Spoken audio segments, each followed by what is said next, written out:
அன்பே சிவம் மனமே குரு என்றுணர்த்திய குருவே போற்றி. எனக்குள் இறைவனை உணர வைத்த குருவே போற்றி. வணக்கம் சாமி. சாமி, நான் யார் அப்படிங்கிறது அறிகிறது எப்படி சாமி? உலகத்தை மறந்து உங்களை தேடும்போது நான் யாருன்றது புரியும் சாமி. சரிங்க சாமி. நான்ன்றது ஆன்மா. சரிங்க சாமி. அந்த ஆன்மாவை அறியணும்னா உலகம் எப்படி, உலகத்தினுடைய ஆற்றல் எப்படி, உலகத்தில் ஆற்றல் நம்ம ஆற்றல் எப்படி இருக்கணும் அப்படின்னு தேடுறது மனம். அதே மனம் நான் என்ற பொருள் எது அப்படின்னு தேடணும்னா அந்த மனம் உள்முகமாக திருப்பணும். வெளி விவகாரங்களை மறக்கணும். வெளி விவகாரங்கள்லாம் செய்துக்கின்னு காசு பணத்து மேலே பற்ற வச்சுக்கின்னு புகழ் மேலே பற்ற வச்சுன்னு திரிகிறவனுக்கு நான் யாருன்னு அறியவே முடியாது. உலகம் அதனால்தான் புலனடக்கம் வேணும்னு, மனம் அடக்கம் வேணும்னு சொல்லலை. புலன் அடங்கினால்தான். இப்போது ஒரு மனிதனுடைய தூக்கத்தில் கனவுகள் காண்றான், அதே நேரத்தில் விழிப்பு நிலையில் கனவு வர மாட்டேங்குது. காரணம் என்ன அப்படின்னு பார்த்தீங்கன்னா, புலன்களுடைய உலக காட்சியை காணும்போது அதில் கற்பனை இல்லை, அதனால் அது கனவாக ஆகலை. ஆனால் தூக்கத்தில் புலன்கள் எல்லாம் தூங்கிடுது, மனம் இயங்குது. மனம் இயங்கிறதால உன்னுடைய மைண்டில் இருக்கிற காட்சிகள்லாம் உனக்கு கனவாக மாறி வருது வெளியே. அப்போது இந்த புலன்கள் விழிப்பில் இருக்கும்போதே அது தூங்கணும். அப்படி தூக்கத்தை கொண்டாடணும், பழகணும். நம்ம பழகும்போது நம்ம இப்போ சில நேரத்தில் சில வீட்டுகளில் யாருன்னா உட்காந்துருப்பாங்க, தன்னை மறந்து உட்காந்துருப்பாங்க. யார் போனாங்க யார் வந்தாங்கன்னு தெரியாது, ஆனால் மூச்சுன்னு தான் இருப்பாங்க. அப்போ அவங்க நினைவுகள் அங்கே இல்லைன்னு தெரியுது. அதே மாதிரி ஞான மார்க்கத்தில் பயணம் பண்ணி நம்ம எல்லா புலன்களும் இயங்கியும் ஏக்கம் இல்லாமல் நிறுத்தணும். ஏக்கம் இல்லாமல் நிற்கும் போது தான் அந்த நான் என்ற ஆன்மாவை இந்த மனம் அறிய முடியும். நான் என்ற ஆன்மா எப்பவும் பேசாது, ஆனால் மனம் பேசும் இல்லையா? நான் பல வீடியோக்களில் சொல்லிக்கிறேன், மூச்சு போச்சுன்னா பேச்சு போச்சுன்ட்டு. அப்போ மூச்சு இருந்தால் தான் பேசும், மூச்சு தான் மனமாக இருக்குது. அப்போது அந்த அறிஞ்ச ஆன்மாவை இந்த மனம் தான் சொல்லும், நான் ஆன்மாவை அறிஞ்சேன், நான் என்ற பொருளை அறிஞ்சேன் அப்படின்னு இந்த மனம் சொல்லும். அப்போது இந்த மனமாக புலனாகப்பட்டது விழிப்பில் அடக்கணும். அதுக்கு தான் நான் சொல்லியிருப்பேன், கண் இருந்து குருடனாயிரு, காது இருந்து செவடனாயிரு, வாயிருந்து ஊமையாயிரு, உண்மையை நீ அறிவே அப்படின்னு சொல்லியிருப்பேன். அப்போ இந்த மாதிரி நிலையில தான் நான் என்ற பொருளை அறிய முடியுமே தவிர சாதாரணமாக அறிய முடியாது. சொல்லுங்க சாமி. ஆத்மா இறைவனோட எப்படி தொடர்பு ஏற்படுத்தியிருக்கு சாமி? ஆத்மா இறைவனோட எப்படி தொடர்புல இருக்கு? மனமில்லாத நிலை எப்போ உருவாகுதோ அப்போ ஆத்மாவுக்கு இறைவனோட தொடர்பு மட்டும்தான் இருக்கும், உலக தொடர்பு இருக்காது. சரி.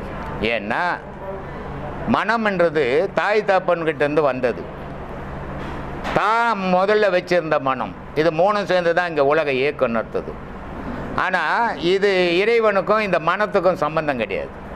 ஆனால் ஆன்மாவுக்கும் இறைவனுக்கும் சம்பந்தம் உண்டு. இறைவனுடைய குழந்தை தான் ஆன்மா. நான் பல வீடியோக்களில் சொல்லிக்கிறேன், ஆன்மான்றது ஆண்டவன், இறைவன்ன்றது கடவுள், உலகத்தை கடந்து நின்றவன் கடவுள். அப்போது உலகத்தை கடந்து நின்ற கடவுள், அந்த கடவுள் படைத்த குழந்தையாகப்பட்ட ஆன்மா அந்த இறைவனை தான் நாடும், இந்த உலகத்தை நாடாது. மனம் உலகத்தையே நாடும், கடவுளை நாடாது. அப்போது இந்த நாட்டத்திலேருந்து இந்த மனத்தை திருப்பி உள்முகமாக ஆக்கும்போது, தனக்குள்ளவே தன்னை ஆராயும் போது ஆன்மாவோட போய் இணையும் மனம். ஆன்மாவோட மனம் இணைஞ்சதுன்னா ஆன்மாவனுடைய நிலை இறைவன் ஆராயும். அப்போ தான் ரெண்டும் இணையக்கூடிய வாய்ப்புகள் சாமி. அனைவருக்கும் ஆத்மா வணக்கம். எல்லாரும் நல்லா இருக்கீங்களா? உங்களெல்லாம் பார்த்ததில் எனக்கு ரொம்ப ரொம்ப ரொம்ப மகிழ்ச்சி, ரொம்ப சந்தோஷம், ஆத்மா சந்தோஷம். குருவை பற்றி பேசுகிறதா இருந்தால் இன்றைக்கி பூரா உட்காந்து பேசிக்கிட்டே இருக்கலாம். ஏன்னா அது தீராத ஒரு கதை. அது அந்த அளவுக்கு குருவை பற்றி விஷயங்கள், அவ்வளோ விஷயங்கள் இருக்குது. இப்போ இவ்வளோ நேரம் ஐயா பேசுனது குருவை பற்றி தான் பேசிக்கிட்டு இருந்தார். இப்போ நம்மளும் பேசினாலும் அதை பற்றி தான் பேச போகிறோம்.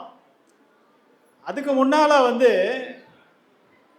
நம்மளுடைய இந்த ஆன்மீக பயணம் எப்படி போயிட்டு இருக்குது, வெற்றியாக போகுதா இல்லை சோதனையாக போகுதா அப்படின்னு பார்த்தோம்னா ஒரு சோதனை காலம்தான் இது. பகிரங்கமாக சொன்னால் அது ஒரு சோதனை காலம்தான். இந்த சோதனை காலத்தை வந்து நாம் வெற்றி அடைஞ்சு தான் ஆகணும். எந்த இடத்துலையும் நம்ம மனம் வந்து சோறாமல், மனம் வந்து தளர்ந்து போயிடாமல் இருக்கணும். இதுக்கு ஒரு உதாரணமாக ஐயா வந்து ஒரு கதை சொல்லுவார். கர்ணனுடைய கதையை சொல்லுவார். கர்ணன் மாதிரி ஒரு வில்லாளன் உலகத்தில் எவனுமே கிடையாது, கர்ணன் மாதிரி ஒரு கொடையாளி இந்த உலகத்தில் யாருமே கிடையாது அப்படின்னு. அதில் இன்னொரு கோணமும் இருக்குது. அதில் என்ன அப்படின்னா,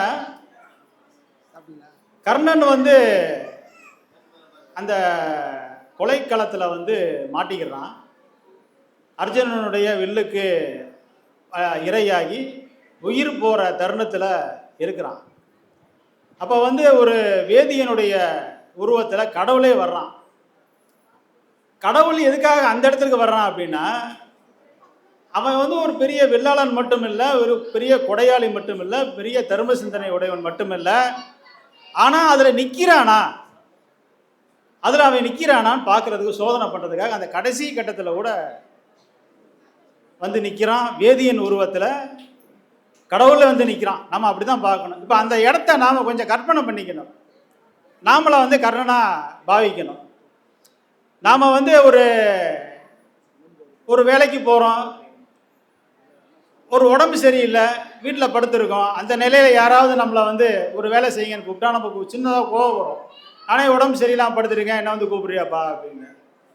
இப்படி நம்ம வந்து ஒரு மனிதனுமே வந்து ஒரு ஏதாவது ஒரு தேவை இருக்கும்போது கேட்டோம்னா உடனே தட்டி கழிப்பாங்க. ஒரு சராசரி மனிதனுடைய நிலை இதுதான். ஆனால் கர்ணனுடைய நிலை என்ன அந்த இடத்துலன்றதை கடவுள் சோதிக்கிறான். என்னப்பா உங்ககிட்ட வந்து நான் யாசகம் கேட்கலான்னு வந்தேனே, இந்த நிலையில் நீ இருக்கியே அப்படின்னு கேட்கும்போது, என்னிடம் யாசகம் கேட்குறியா, கேளு. நான் என்ன நிலையில் இருக்கிறேன், நான் நிராயுத பாணியாக இருக்கிறேன். இந்த நிராயுத பாணியாக இருக்கக்கூடிய நிலையில் நீ எது வேணா கேளு, நான் என்கிட்ட என்ன இருக்குதோ கொடுக்குறேன் அப்படின்னு சொல்கிறான். அப்போ வந்து இவன் கேட்குறான், உன்னுடைய புண்ணியத்தை பூரா எனக்கு கொடு, நீ நிறையா வச்சு புண்ணியம் சேர்த்து வச்சுருக்க இல்லையா, இந்த புண்ணியத்தை பூரா கொடுன்னு கேட்குறான். அப்போ வந்து தெரிஞ்சுக்கிறான் அவன் வந்து கேட்குறது கடவுள் அப்படிங்கிறது அவனுக்கு தெரியுது. யாருக்கு? கர்ணனுக்கு தெரியுது. ஏன்னா ஒரு பொருளை கேட்டான் அப்படின்னா அந்த பொருளை பயன்படுத்திக்க முடியும். ஒரு வீட்டை கொடுத்தா வீட்டை பயன்படுத்திக்கலாம், ஒரு காரை கொடுத்தா காரை பயன்படுத்திக்கலாம், இப்படி ஒரு பணத்தை கொடுத்தா அந்த பணத்தை எடுத்துகிட்டு போய் ஏதோ செலவு பண்ணிக்கலாம். புண்ணியத்தை எப்படி செலவு பண்ண முடியும்? அவன் யோசிக்கிறான். அவன் யோசிச்சுட்டு அவன் நினைக்கிறான், வந்தது கடவுள் தான். ஏன்னா கடவுள் தான் புண்ணியத்தை கேட்க முடியும். ஏன்னா அந்த புண்ணியத்தை செலவு பண்ணக்கூடிய ஆற்றல் யாருக்கு இருக்குது? கடவுளுக்கு மட்டும்தான் இருக்குது அப்படின்னு சொல்லி அவன் புரிஞ்சுக்கிட்டு, எடுத்துக்கடா உன்னுடைய பொருள் தானே அப்படின்னு சொல்லி தன்னுடைய புண்ணியத்தை பூரா கடவுளுக்கு தானம் கொடுக்குறான். இது எதுக்காக இதை சொல்கிறோம் அப்படின்னா, ஒரு மனிதன் வந்து உயர்ந்த நிலைக்கு போகணும், உன்னத நிலையை அடையணும்னா இறைவனை அதாவது இறைவனை அடையிறதை தவிர அதுக்கு மேலே ஒரு புண்ணிய செயல் ஒன்றும் கிடையாது இந்த உலகத்தில். அப்போ அந்த இறைவனை அடையும் போது இருக்கக்கூடிய தடைகள் நிறைய வரும், நமக்கு நிறைய சோதனைகள் வரும். அந்த சோதனையில் நாம் வெற்றி அடையணும். கர்ணனை போல கர்ணன் வெற்றி அடைஞ்சான் அந்த இடத்துல நானே உயிருக்கு போராடிக்கிட்டு இருக்கிறேன், ஏன்ட்ட வந்து தானே கேட்குறியா போடா அப்படின்னு நான் அடிச்சு துரத்திருக்கலாம். அவன் அப்படி சொல்லலை. அவனுக்கு தெரியுது, ஏதோ கடவுள் வந்து நம்மளை வந்து சோதிக்கிறான், நம்மளை வந்து டெஸ்ட் பண்ணுறான் நம்மளை அப்படின்னு அவனுக்கு தெரியுது. தெரிஞ்சதுனால தான் என்ன பண்ணுறான், அந்த சோதனையிலையும் அவன் வெற்றி அடைகிறான். அதுபோல் நாம் ஒவ்வொரு மனிதனுமே கர்ணன் தான். ஒரு சாதாரண மனநிலையில் வாழாமல் ஒரு கர்ண நிலையில் மனநிலையில் நாம் வாழ்ந்து இந்த சோதனையை நாம் வெற்றி கொள்ள வேண்டும். இறைவன் எப்பொழுதுமே சத்தியத்தின் பக்கம் நிற்பான். நம் குருநாதரும் சத்தியத்தின் பக்கம் நிற்பார், துணை நிற்பார். அதில் எந்த மாற்று கருத்தும் இல்லை. எல்லாம் நல்லதே நடக்கும், நல்லதே நினைப்போம், நல்லதே நடக்கும். நன்றி. ஆத்ம வணக்கம்.